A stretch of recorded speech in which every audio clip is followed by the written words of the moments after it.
If you don't think there's magic in writing, you probably won't write anything magical. Terry Brooks. You're listening to Writing Roots, brought to you by Aspen House Publishing. Welcome to Writing Roots. I'm Leigh Hull. And I'm Leigh Esses. I am a huge fantasy author. One of the reasons that I like to write fantasy is because of magic. I grew up watching Disney princess shows and reading fantasy books and just wanting magic to be a part of my life. I want to talk about how to write magic. There's different levels of magic that you can use in your stories, and what level of magic you choose really determines how that magic is used in your plot, because that is the purpose of having magic in a world for the plot. Let's talk about the basics real quick. There are three, main categories for types of magic in a story. You have your soft magic, very much Lord of the Rings, very much Chronicles of Narnia, where it is there, the reader doesn't understand it, but we kind of accept it as part of the world. One thing about the soft magic, it is never the Deus Ex Machina. It is never the thing that saves the world. It gets them into trouble. They have to get themselves out. Yes. I just read The Silver Chair by C.S. Lewis in the Chronicles of Narnia series. And basically the only magic is the villain's magic and Aslan's magic that sends them off in a bubble to where they need to go. Yes. There's no explanation of how that works. Absolutely none. I don't really feel like we need it. Exactly. It's not needed because it's not saving the day. It's getting them into the trouble, and then they have to use the resources that they have to get themselves out, which is not magic. The other main magic system are your hard magic systems. These are magic systems that are very well explained, very well laid out in how they work, how they're used. So can I just have a chapter talking about how the magic works? Absolutely not. So what do I do? The best way to explain your magic system and how it works is have that your main character and your mentor get together and talk about it and actually train. Brandon Sanderson Mistborn really did a good job with this. I'm really sorry, guys. You will hear a lot about me from Brandon Sanderson. Especially we're talking about world building. Magic. Yes. He did kind of that training montage of let's introduce this particular aspect of your magic first. Let's focus on these basic things and we'll get to the other stuff later because the other stuff is more complicated. Let's focus on this first. And then we would hit a plot point and there would be something exciting and then he'd go back into training and then we'd hit something exciting and then back into training.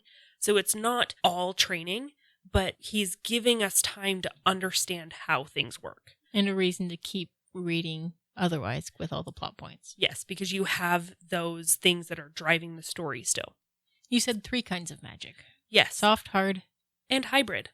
So this is the mixture of the two, where you have magic that is used a lot and by the main characters, but it may not be fully understood. This is a dangerous place to be because you really have to establish that it's not the magic saving the day, that it is the characters saving the day to make it satisfactory for your readers. Someone said that any sufficiently advanced technology is indistinguishable from magic. And in my magic systems, I like it to translate the other direction, where magic shouldn't be able to solve anything that technology can't also be able to solve. So the struggle between characters, magic is not going to solve that unless, you would also solve it with a gun. Yeah. Harry Potter is probably a great example of the hybrid system because you do learn with the characters different spells, but you don't learn exactly how the magic functions and how the magic works, where the magic comes from. This is a fairly common type of magic system for pantsers because they kind of make the system up as they go, but that's really dangerous because you can run into situations where you forget things that you did or you don't do things quite right, which is why notes when you are building your magic system are super important.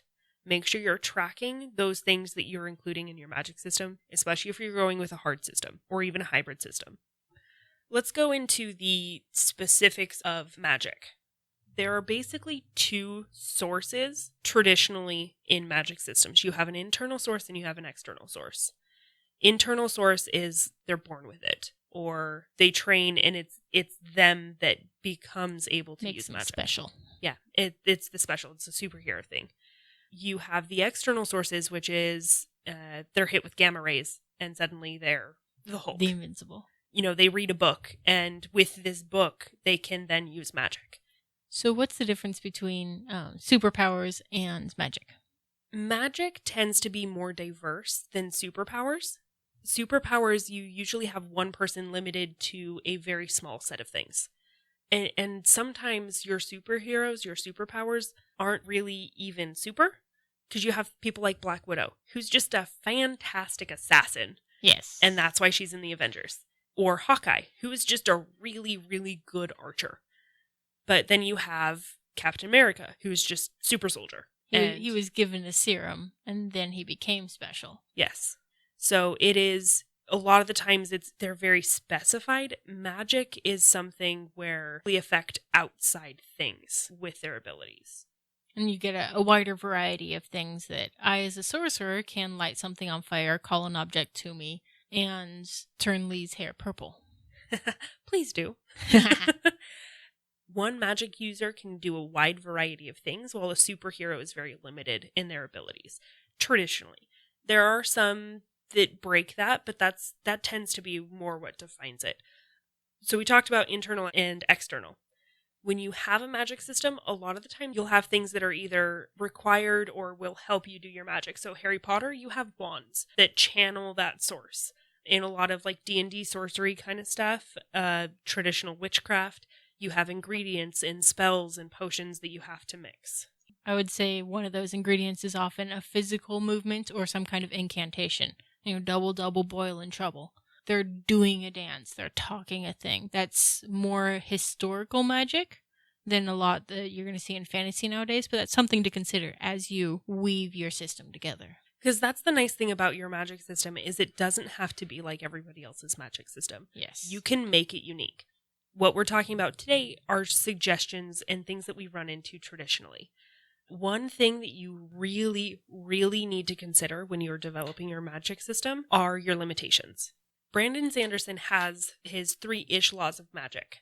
The first one is kind of what we talked about with the hard, soft, and hybrid magics, where the ability to resolve the conflict is directly proportional to your reader's understanding of the magic. The second one is your limitations are greater than the power. What limits your character is often what makes it more complex and makes it more interesting for the reader. Superman, he is not a very complex character because there's one limitation that he has, and it's a rock. But you have other characters like Batman, who he has established his own limitation of not killing people. He also is limited by his physical abilities because he's just a human. The limitations are what drives your character to develop and become more and be able to accomplish the end goal. Would there be differences in a personal character limitation and a magic system limitation? Yes, there is a big difference there because you'll get this kind of limitation with your main character versus your antagonist. Your main character will have that personal limitation of, I am only going to use my magic for good. I'm not going to use certain abilities. I'm not going to use certain spells because that's bad. In Harry Potter, you had Fiendfire that in the 7th book destroyed the Room of Requirements and ended up destroying one of the Horcruxes.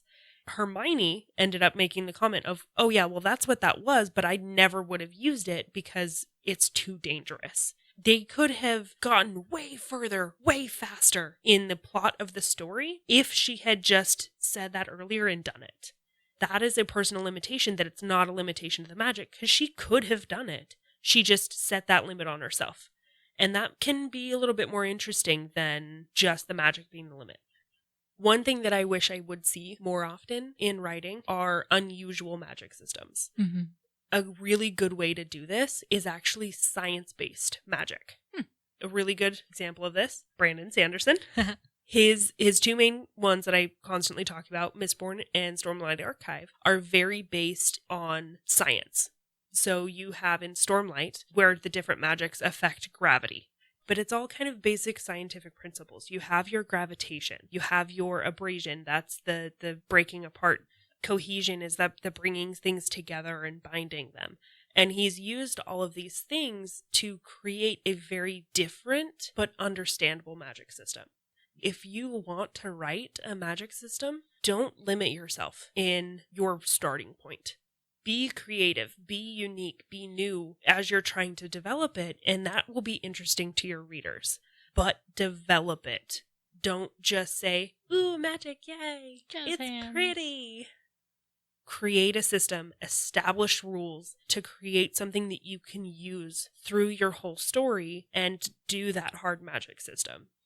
Tune in October, because the entire month is all about writing what you don't know. And if you want us to cover a particular topic, shoot us an email. Yeah, we want to work it in, get it answered, and help you become a better writer. And until then, write selfishly. If you have a question or comment for our hosts or a topic you'd like us to cover, send us an email at writingroots@aspenhousepublishing.com or find us on Facebook by searching for Aspen House Publishing.